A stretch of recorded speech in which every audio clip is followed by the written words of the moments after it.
રાજકોટમાં જન્માષ્ટમીના તહેવારોને લઈને લોકોમાં ભારે ઉત્સાહ જોવા મળી રહ્યો છે. તારીખ 24 થી 28 ઓગસ્ટ દરમિયાન રેસકોર્સમાં આવેલા મેદાનમાં જન્માષ્ટમીનો લોકમેળો યોજાવા જઈ રહ્યો છે. આ ઉપરાંત અન્ય મેળાઓ પણ સૌરાષ્ટ્રમાં યોજાવાના છે, જેમાં રાજકોટ સહિત સૌરાષ્ટ્રના લોકો એસટીની મુસાફરીનો વધુ લાભ લેશે, કારણ કે આ સમયે ખાનગી બસના ભાડા બમણા થઈ જશે, જેથી રાજકોટ એસટી ડિવિઝન દ્વારા રાજકોટ, મોરબી અને સુરેન્દ્રનગર ડેપોમાં એક્સ્ટ્રા બસો દોડાવવામાં આવશે, જેની મજૂર વર્ગ સહિતના મુસાફરો સસ્તી અને સલામત એસટીની મુસાફરી કરી શકશે. તહેવારોને ધ્યાનમાં રાખીને આગળની સમયમાં 50થી વધુ એક્સ્ટ્રા બસો શરૂ થશે, જેમાં રાજકોટથી અમદાવાદ, સોમનાથ, દ્વારકા, ભુજ અને ભાવનગર એમ તમામ સ્થળોએ મુસાફરોની ભીડને ધ્યાનમાં રાખીને વધારાની બસો સાતમ અને આઠમના તહેવારોમાં શરૂ થશે. દિલ્હીમાં સ્વતંત્રતા દિવસની ઉજવણી પહેલા દિલ્હી પોલીસના સ્પેશિયલ સેલે શુક્રવારે એક આઈએસઆઈએસ આતંકવાદીની ધરપકડ કરી છે. તેની ઓળખ રિઝવાન અલી તરીકે થઈ છે. રિઝવાન દિલ્હીના દરિયાગંજનો રહેવાસી છે. પોલીસના જણાવ્યા અનુસાર રિઝવાન આઈએસઆઈએસના પુણે મોડ્યુલનો ભાગ હતો અને નેશનલ ઇન્વેસ્ટિગેશન એજન્સીની મોસ્ટ વોન્ટેડ લિસ્ટમાં સામેલ હતો. તે જુલાઈ 2023માં પુણે પોલીસની કસ્ટડીમાંથી ભાગી ગયો હતો. એનઆઈએ રિઝવાન પર 3 લાખ રૂપિયાનું ઇનામ રાખ્યું હતું. ટાઈમ્સ ઓફ ઇન્ડિયાના જણાવ્યા પ્રમાણે રિઝવાન આજે સવારે દિલ્હી ફરીદાબાદ બોર્ડર પરથી હથિયારો અને દારૂગોળો સાથે ઝડપાયો હતો. સ્વતંત્રતા દિવસ પહેલા રાજધાનીમાં તેની હાજરીની તપાસ કરવામાં આવી રહી છે. તેની સામે યુએપીએ હેઠળ કેસ નોંધવામાં આવ્યો છે. એનઆઈએએ આતંકવાદી કેસમાં ફરાર રિઝવાન અલીનો ફોટો પણ જાહેર કર્યો હતો. તેમની વચ્ચે કુલ 4 આતંકીઓ હતા. તેમાંથી મોહમ્મદ શાહનવાઝની ગયા વર્ષે સપ્ટેમ્બરમાં ધરપકડ કરાઈ હતી.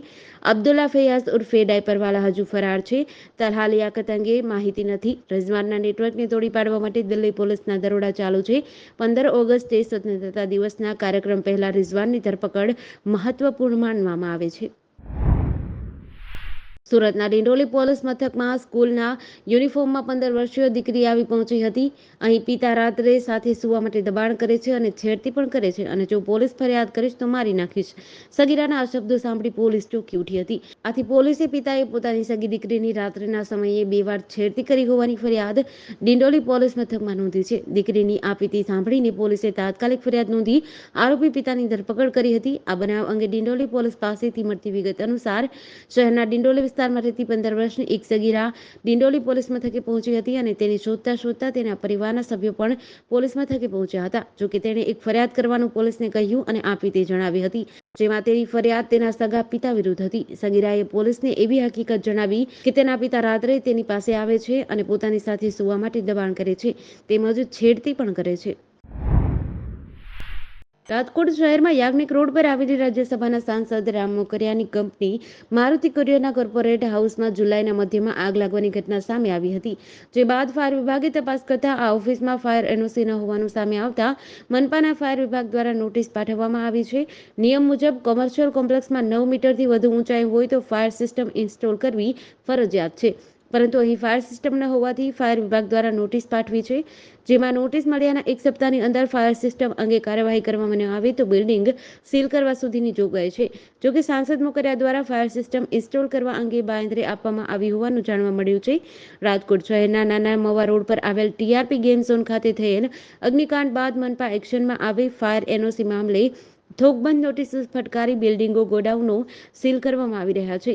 ત્યારે રાજકોટના યાજ્ઞિક રોડ પર જાગનાથ પ્લોટ વિસ્તારમાં આવેલી રાજ્યસભાના સાંસદ રામ મોકરિયાની ઓફિસ કે જ્યાં તેઓ પોતે પણ બેસે છે, તે મારુતિ કુરિયરના કોર્પોરેટ હાઉસને પણ નોટિસ ફટકારવામાં આવી છે. સુરત તક્ષશિલા અગ્નિકાંડને 5 વર્ષથી વધુ સમય થઈ ગયો છે. આ અગ્નિકાંડમાં 22 જેટલા માસૂમોએ પોતાનો જીવ ગુમાવ્યો હતો. આ મૃતકોના પરિવારજનો છેલ્લા 5 વર્ષથી ન્યાય માટે તરસી રહ્યા છે. તેમણે હાઈકોર્ટમાં કરેલી ફાસ્ટ ટ્રેક કોર્ટમાં આ કેસને ચલાવવાની અરજી નામંજૂર કરી દેવામાં આવી છે. ત્યારે હવે કોંગ્રેસ દ્વારા આજથી મોરબીથી ન્યાયયાત્રાની શરૂઆત કરવામાં આવી છે. તેમાં આ વાલીઓને જોડાવા માટે આમંત્રણ આપવામાં આવી રહ્યું છે. જોકે તમામ પીડિત વાલીઓ મક્કમ થઈને એક જ જવાબ આપી રહ્યા છે કે અમે કોઈ રાજકીય હાથો બનવા નથી માંગતા. આ સાથે જ 5 વર્ષમાં રાહુલ ગાંધી સુરતથી 3 થી 4 વખત આવી ગયા હોવા છતાં અમારી યાદ આવી ન હતી અને મળ્યા પણ નહોતા. જેથી હવે આ ન્યાયયાત્રામાં વાલીઓ નહીં જોડાય. મૃતક ગ્રીષ્માના પિતા જયસુખભાઈ ગજેરાએ જણાવ્યું કે તક્ષશિલા અગ્નિકાંડને 5 વર્ષ થયા છે. ન્યાય પ્રક્રિયા ધીમી ચાલુ છે. અમે એમના માટે ડે ટુ ડે કોર્ટની માંગણી કરેલી, તે કોર્ટે રિજેક્ટ કરી છે. અમે ફરીવાર સરકારને વિનંતી કરીએ છીએ કે સીએમ અને ગૃહમંત્રી ડે ટુ ડે કોર્ટની મંજૂરી અપાવે. જો આ રીતે ન્યાય પ્રણાલી ચાલશે તો કેસ પૂરો થતા ન્યાય માંગવા વાળા પણ જીવિત નહીં હોય, એટલે અમારી બીજી કોઈ માંગણી નથી. ભારતીય રેલવે દ્વારા વંદે ભારત ટ્રેન શરૂ કરવામાં આવી છે. અમદાવાદ મુંબઈ વચ્ચે 2 વંદે ભારત ટ્રેન ચાલુ છે. ત્યારે હવે 16 કોચની જગ્યાએ 20 કોચવાળી નવી કેસરી કલરની વંદે ભારત ટ્રેન દોડાવવાનું આયોજન કરવામાં આવ્યું છે. આજે 9 ઓગસ્ટે સવારે અમદાવાદના કાલુપુર રેલવે સ્ટેશનથી પહેલીવાર નવી 20 કોચવાળી વંદે ભારત ટ્રેનનું ટ્રાયલ રન કરવામાં આવી રહ્યું હતું.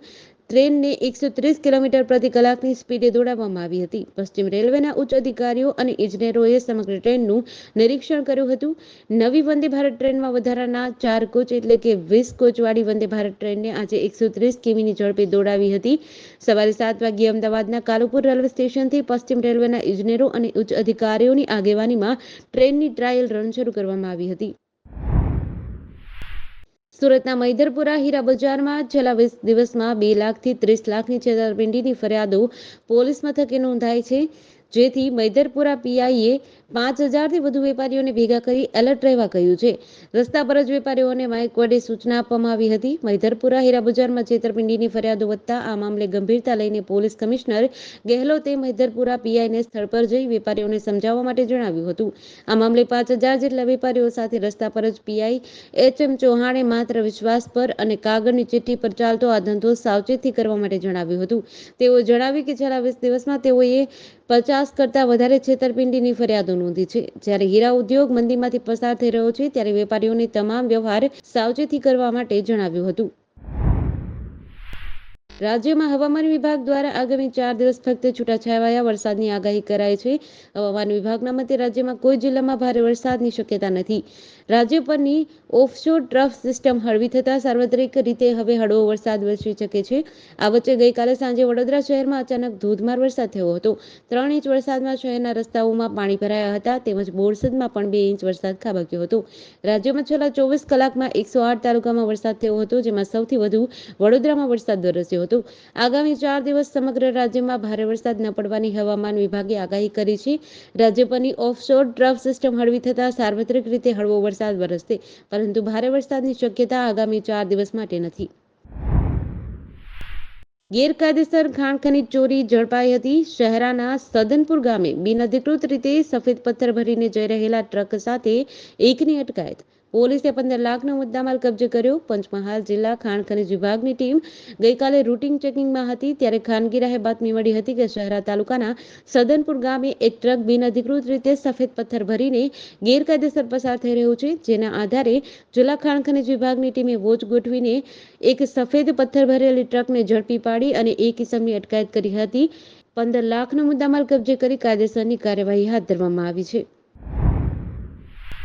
વડોદરા શહેરની એમએસ યુનિવર્સિટીની ટેકનોલોજી ફેકલ્ટીમાં રીએસેસમેન્ટમાં એપ્લાય કરનાર વિદ્યાર્થીઓનું પરિણામ 60 દિવસથી વધુ સમય થવા છતાં હજુ સુધી આવ્યું નથી. જેને પગલે આજે ટેકનોલોજી ફેકલ્ટીની ડીન ઓફિસની બહાર જઈને વિદ્યાર્થીઓએ હલ્લાબોલ કર્યો હતો અને ઝડપથી પરિણામ જાહેર કરવાની માંગ કરી હતી. વિદ્યાર્થીઓ નેતાઓ ટેકનોલોજી ફેકલ્ટીની ડીન ઓફિસની બહાર પહોંચી ગયા હતા અને રામધૂન બોલાવી હતી. આ ઉપરાંત બોલાવો રે બોલાવો, ડીન સરને બોલાવો જેવા સૂત્રોચ્ચાર પણ કરાવ્યા હતા. સાથે જ વિદ્યાર્થીઓએ રામધૂન પણ ગાઈ હતી અને ધનેશ પટેલનો ઘેરાવ કરીને ઉગ્ર રજૂઆત કરી હતી.